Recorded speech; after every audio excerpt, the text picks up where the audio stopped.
ঢাকাটা তুলে দিয়েছি, ঢাকাটা তুলে দিয়েছি। এবার বন্ধুরা এবার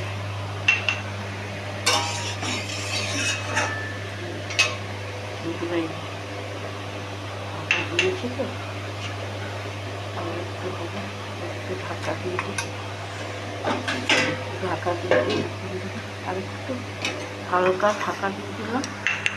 এবার এই যে এই মশলাটা দেব, এটা যে বেটে রেখেছিলাম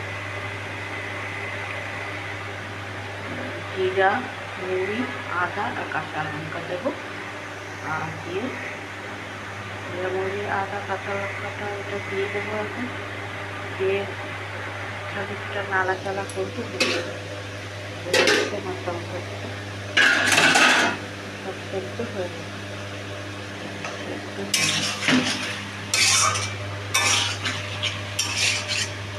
মশলাটা দিয়ে দেবো,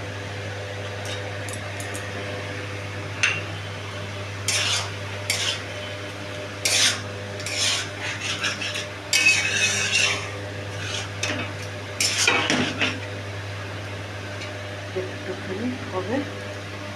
আর এটা মশলাটার থেকে এই মশলার বাটিটা একটু দিয়ে এটা মাখো মাখো, এটাতে কোনো ঝোল হবে না, এটাতে মাখো মাখো হবে, একটু ঝোল হবে না। এটা হয়ে এসছে, মশলাটা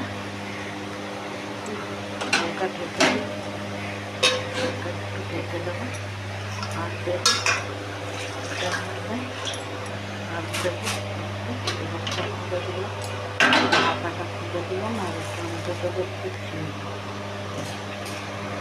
একটু চিনি দেবো, একটু মিষ্টি মিষ্টি খেতে ভালো লাগে। আপনারা এইভাবে করে দেখবেন, দিয়ে আপনারা কমেন্ট করে জানাবেন কেমন খেতে হয়েছে বন্ধুরা।